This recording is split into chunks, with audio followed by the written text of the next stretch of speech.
अहिल्यानगर महानगरपालिका निवडणुकीमध्ये जे काही घडलंय हे सर्व श्रुत आहे. सामान्य माणसातला आमदार किंवा नेता नसला तर सामान्य माणसाला किती वेदना होतात. नगरने एक वेगळा जो पॅटर्न आहे तो पॅटर्न आखलाय. बऱ्यापैकी राजकारण असं केलं जातं की जरी मी विरोधातला नगरसेवक असलो पण सत्ताधाऱ्यांकडनं तेवढा मोठापणा नसतो की आम्ही तुम्हाला निधी देऊ, की जनतेचा पैसा आहे, तुमच्या माध्यमातून पण काम झाले तर आम्हाला काही प्रॉब्लेम नाही, असं म्हणणारे आज पुढारी कमी येतं. निवडणूक ही अत्यंत दहशतीत झाली. हे सगळं होत असताना अनेक चुकीच्या गोष्टीही घडल्या, अनेक चुकीच्या गोष्टींना खतपाणीही घालण्यात आलं. कमर्शियल राजकारणाला बळी पडू नका किंवा त्याला बळ सुद्धा देऊ नका. जे तुमचे मनापासून काम करणारे लोक आहेत त्यांना जपा. सगळी परिस्थिती जेव्हा विरोधात जाते आणि तेव्हा जिंकणं अत्यंत कठीण असतं. मात्र या परिस्थितीत देखील जे जिंकतात ते खरे योद्धे असतात. अशाच एका योद्ध्याला तुम्हाला आज भेटवणार आहे आणि त्यांच्यासोबत चर्चा करणार आहोत. काय घडलं, कसं घडलं आणि या सगळ्यातून त्यांनी स्वतःला सावरत कसं उभं केलं. नमस्कार, तुम्ही पाहताय द अहिल्यानगर. मी प्रियंका पाटील शेळके. मी बोलतेय महानगरपालिका निवडणुकीबद्दल. अहिल्यानगर महानगरपालिका निवडणुकीमध्ये जे काही घडलंय हे सर्व श्रुत आहे. नगरने एक वेगळा जो पॅटर्न आहे तो पॅटर्न आखलाय. निवडणूक ही अत्यंत दहशतीत झाली. हे सगळं होत असताना अनेक चुकीच्या गोष्टीही घडल्या, अनेक चुकीच्या गोष्टींना खतपाणीही घालण्यात आलं आणि या सगळ्यामध्ये महाविकास आघाडीला जे काही कमी मत मिळालेलं आहे, जे लोकांनी नाराजगी व्यक्त केली आहे की मशीननी नाराजगी व्यक्त केली आहे, हा प्रश्न अजूनही अनुत्तरित आहे. मात्र जे काही घडलंय ते स्वीकारून आता हे राजकारण पुढे सुरू आहे. मात्र या सगळ्यामध्ये एकाच व्यक्तीची चर्चा जोरदार झाली, ती म्हणजेच प्रभाग क्रमांक 3 मधील तिसऱ्या टर्मचे नगरसेवक योगीराज गाडे. त्यांचा गुलाल हा इतक्या मोठ्या प्रमाणात उधळला गेला की खऱ्या अर्थानं जी परिस्थिती होती त्या सगळ्या परिस्थितीमधून यांनी एक स्वतःची वाट निर्माण करून या ठिकाणी ही निवडणूक जिंकली आहे.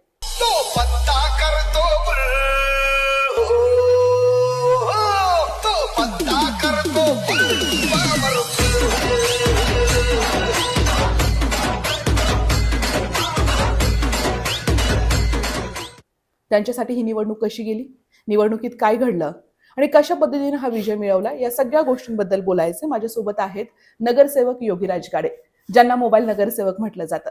योगीराजजी, आपलं खूप खूप स्वागत आहे. निवडणूक पार पडलेली बरेच दिवस झाली आहेत, मात्र जे काही तुमचे सत्कार सुरू होते, सगळेजण जो आनंद साजरा करतायत, या सगळ्या परिस्थितीमधून तुम्ही एकटे आहात. मशाल चिन्हावरती आलात. महाविकास आघाडीमधले अगदीच हातावर मोजण्या इतके सीट आलेले आहेत, त्यातील मशालमधले तुम्ही आहात.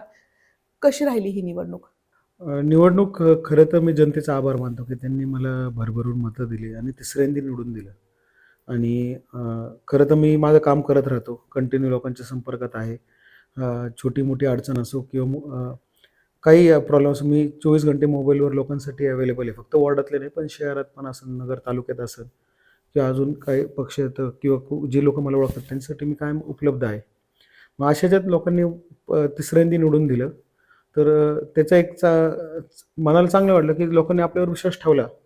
पण निवडून आल्यानंतर लोकांमध्ये गेलं, लोकांना खूप आनंद आहे की योगीराज निवडून आला, आमचा कामाचा माणूस आहे, आम्ही निवडून दिलं, तर आनंद व्यक्त करतात. खऱ्या अर्थानं हा एक भाग झाला की निवडून येणं फार महत्वाचं होतं. आव्हानं काय काय होती, काय काय गोष्टी घडल्या ज्या तुम्ही बाहेर कधी आणल्याच नाही किंवा तुम्ही कधी बोललाच नाहीत, काय काय घडलं होतं? घडलं असं, हे राजकारण म्हटल्या गोष्टी घडतच असतात आणि सगळ्या गोष्टी आपण धरूनच राजकारण करत असतो. पण मी ज्यावेळेस पहिल्यांदा नगरसेवक झालो तर शिवसेनेतून झालो. वडील जिल्हा प्रमुख आणि अनिलभाई राठोड नगर शहराचे शिवसेनेचं नेतृत्व करत होते. तर भाई यांच्या लिडरशिप अंडर आणि गाडे सरांच्या याच्यात मी नगरसेवक झालो पहिल्यांदा. मग त्याच्यानंतर काम करत गेलो लोकांचं. आणि जसं मी नगरसेवक झालो तर मी निवडून आल्यापासून जनतेला जनतेच्या हिशोबानेच पाहिलं की कधी त्यांना पक्षाचं लेबल किंवा विरोधी पक्षाचं काही हे ह्या विचारधाराचे, त्या विचारधाराचे, ह्या जातीचे, या धर्माचे, ते सगळं साईडला ठेवून फक्त लोकांचे काम महत्वाचं या भावनेनेच काम करत गेलो. दुसऱ्यांदा परत निवडून दिलं. आणि आता आव्हान असे होते की माझ्यासोबत जे 2016 आणि 2018 सहकारी होते सोबत पक्षांमध्ये, अनेक जण माझ्या आज बी त्यांचे संबंध चांगले आहेत. अनेक जण म्हटले की सत्तेत जाणं गरजेचं आहे, सत्तेत जाऊ आपण, किंवा राजकीय भूमिका बदलली पाहिजे. तर हे सगळं डोळ्यासमोर घडत होतं. पण मी म्हटलं वडील आपले जिल्हा प्रमुख आहेत, आपल्या पक्षाने एवढं आपल्याला दिलेलं आहे एवढ्या वर्ष, वाईट दिवस असले की आपण एखाद्याला सोडून लगेच जाणं हम्म, हम्म. योग्य नाही. मग आपलं काम करत राहायचं. आपण तर लोकांसाठी काम काम करण्यासाठीच आहोत ना. जेवढं आपल्या हातात आहे तेवढं आपण करत राहायचं. मग कधीही मी ह्या जहाजमधून त्या जहाजमध्ये उडी मारायचं पाहिलं नाही आणि करत गेलो. तरी खूप ऑफर यायच्या की निवडणुका आधी की तुम्ही आमच्याकडे या, आम्ही हम्म, हम्म. बिनविरोध करू. तुम्ही आमचं तिकीट घ्या किंवा हे करा. कदाचित मग त्यांचंही मोठेपणा असेल की त्यांनी मला ऑफर पण दिलं की आमच्या पक्षात या. हम्म, हम्म. पण मग म्हटलं वडील आपल्या इथं आहेत एवढ्या वर्षापासून आणि नगर तालुक्यात, नगर शहरात एवढ्या वर्षाचं राजकारण करतात. लोकांनी एवढी साथ दिलेली आहे. मग आपण चांगलं काम केलं तरी लोक आपल्याला कोणत्याही पक्षातून किंवा अपक्ष असलं की किंवा कोणत्याही याच्यावर निवडून देतात. मग तेवढं कामाच्या जोरावर मला विश्वास होता की लोक निवडून देतील म्हणून. योगीराजजी, तुम्ही सांगितलं की तुम्हाला विश्वास होता लोक तुम्हाला निवडून देतील, मात्र एकंदरीत जे विरोधक असतील, सत्ताधारी असतील, या ठिकाणी भाजप आणि घड्याळ सोबत होते, धनुष्यबाण वेगळं लढत होतं. मात्र मशाल आणि धनुष्यबाण हे कुठेतरी भाऊबंदच आहेत. पूर्वी तुम्ही सगळे हम्म. नगरसेवक एकत्र होतात. ज्या पद्धतीने दबाव आणण्यात आला आणि हे एवढं सगळं करून देखील बऱ्यापैकी त्यांची सीट आलेली आहेत, हम्म. ह्या परिस्थितीत तुम्हाला काय वाटत होतं की हे कशा पद्धतीने राजकारण चालू आहे तेव्हा? असं खरं तर दुर्दैव आहे की राजकारण खूप कमर्शियल झालेलं आहे. हम्म. कमर्शियल यांनी झालेलं आहे की बऱ्याच जणांना वाटतं की इलेक्शन आलं की शेवटचे 2 दिवस पैसा वाटला की आपण निवडून येतो. अशा पद्धतीचं कमर्शियल राजकारणाला महत्त्व दिलं जात आहे. पण ते चुकीचं आहे. कारण की खूप लोक असे आहेत की जे सामान्य घरातले आहेत. हम्म. जे आपले 5 वर्षाच्या जो टर्म असतो, आपल्याला वेळ असतो. जनतेला देतात. जनतेची कामं करतात, हे करतात. मग फक्त एक आर्थिक बाजू स्ट्रॉंग नसल्यामुळं ते निवडणुकीच्या तोंडाला मागं पडतात. हम्म, हम्म, हम्म. म्हणून मीच जनतेला बरेच वेळा आवाहन बी करतो आणि सांगतो की जे लोक तुमचे कायम काम करतात, 24 हम्म. घंटे 365 दिवस तुमच्या एका फोनवर उपलब्ध आहेत, तुमच्यासाठी उपलब्ध आहेत, अशा पुढाऱ्यांना आपण सांभाळलंच पाहिजे. कारण की ते तुम्हाला एवढा वेळ देतात आणि एवढं मनापासून काम करणारे जे राजकारणी लोक आहेत, त्यांना जनतेने सांभाळणं गरजेचं आहे. कारण की कमर्शियल जर राजकारण झालं तर सामान्य माणूस राजकारणात येणार नाही.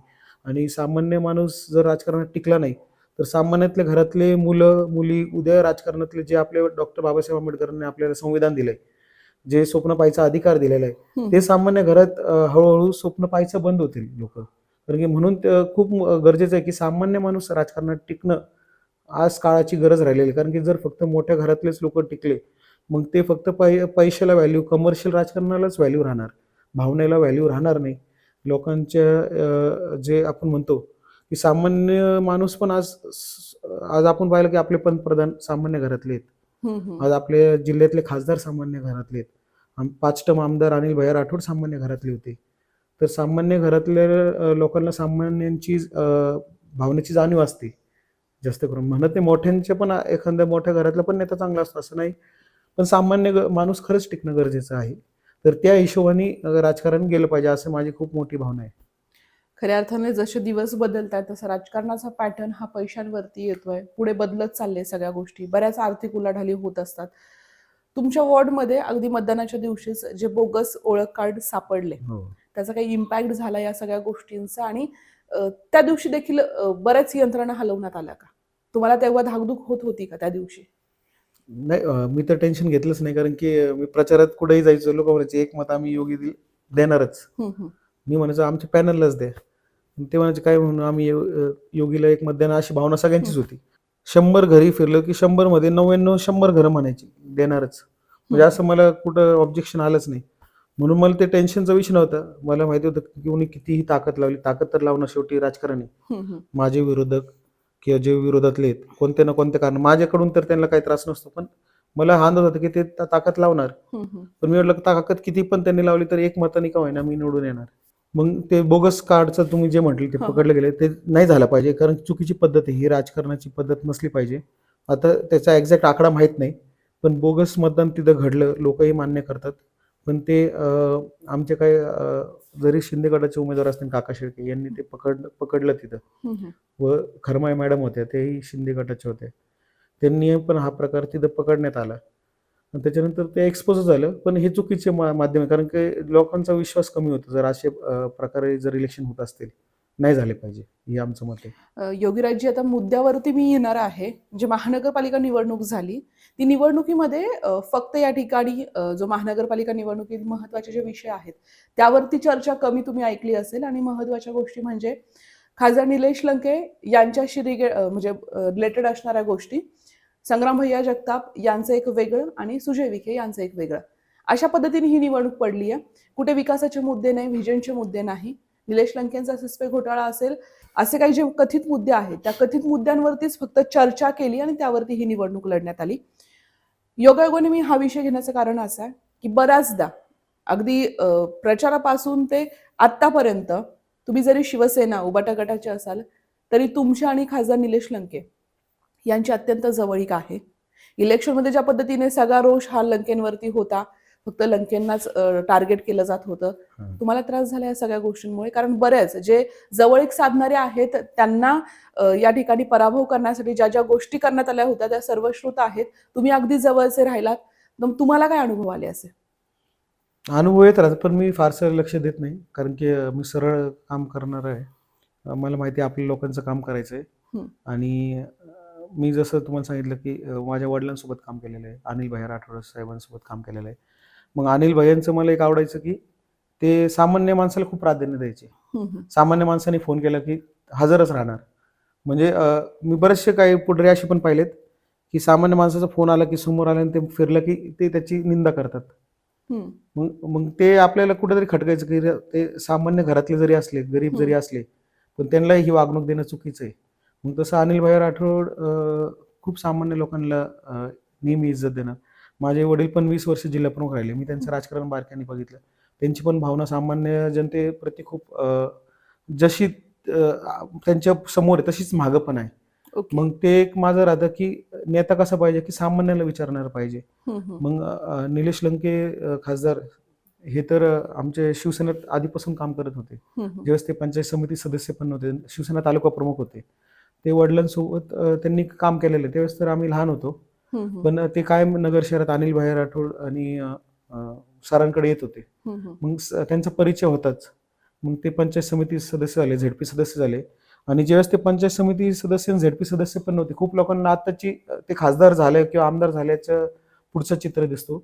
ज्यावेळेस ते आमदार खासदार पण नव्हते, पण वडील जिल्हा प्रमुख होते. अनिल भैया राठोडांनी त्यांना कधी महापालिकेला फोन केला की ते इथं प्रचाराला यायचे आमचे सगळ्यांचे खासदार साहेब.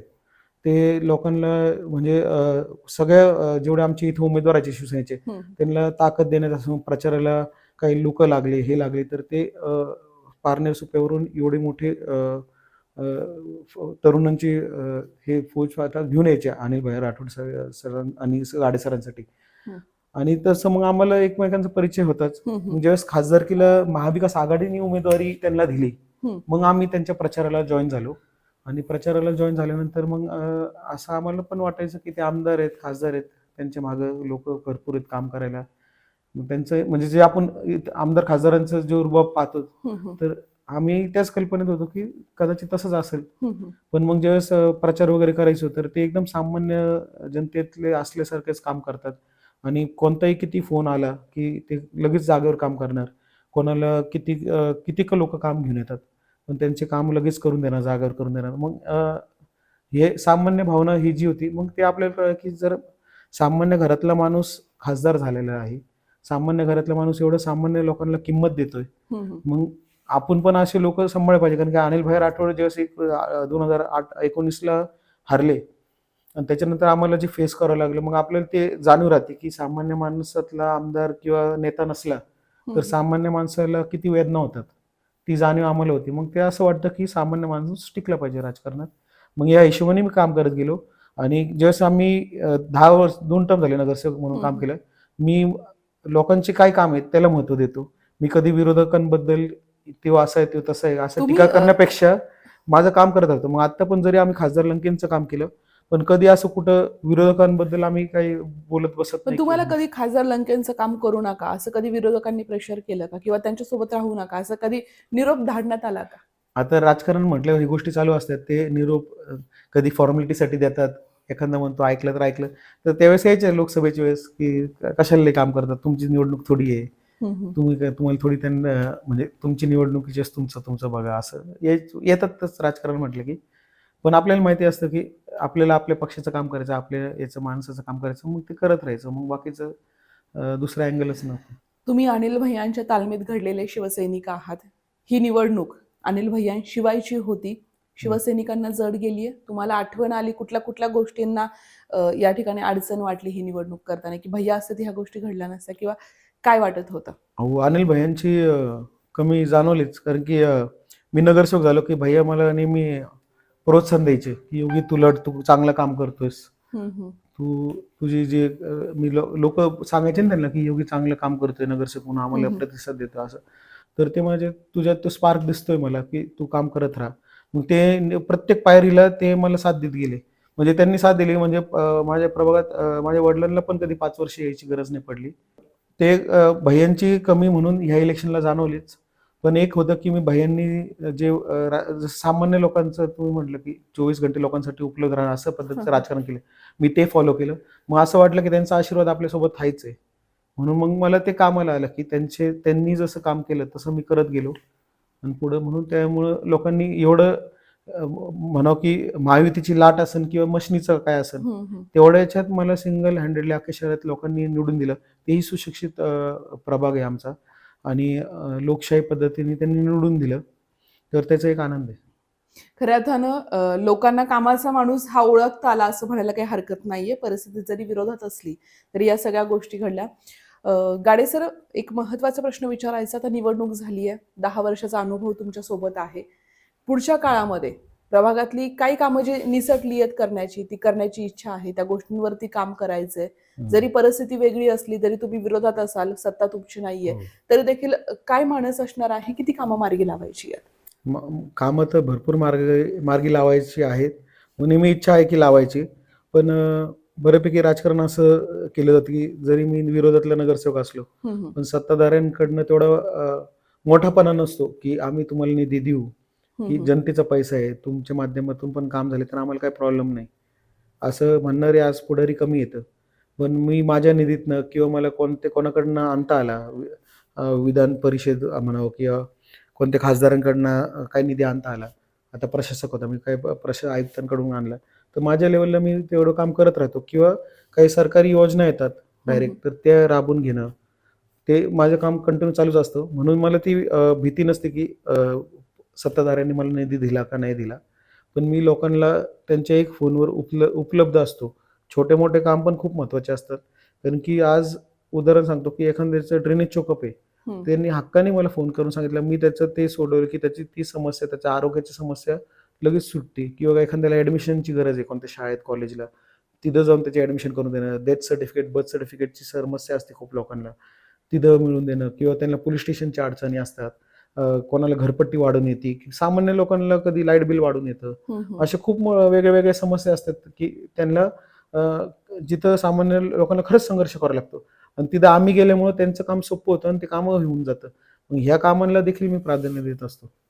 खऱ्या अर्थानं प्रभागातील अगदी एखाद्याच्या घरात पाणी शिरणं असेल किंवा एखाद्याची ड्रेनेज फुटणं असेल, त्यासोबतच कुठलीही अगदी किरकोळ जरी काम असेल तर ते काम करताना योगीराज गाडेंना पाहिलेलं आहे. आरोग्य जे शिबिर आहे ते शिबिर होतात, परिसर स्वच्छ होतो. योगीराजजी, हा जो कामाचा जो तुम्ही प्रवास सुरू केलेला आहे, तो आता पुढचे 5 वर्ष देखील असंच सुरू राहणार आहे? बदल होतील यात? आता इलेक्शन असो नसो, माझं कामाची पद्धतीच असते ती सतत चालू ठेवायचीच. निवडणूक असो किंवा नसो. तर ती त्याच्यात काही बदल नाही होणार. पण नक्कीच आता 5-10 वर्ष आधी जे मला वाटायचं त्याच्यात रोज आपल्या जसं आपण शिकतो, तर बदल होत राहतो. तर काही बदल अजून जसं होईल तसं आम्ही स्वीकारू. ते ते घेऊन पुढे जाऊ.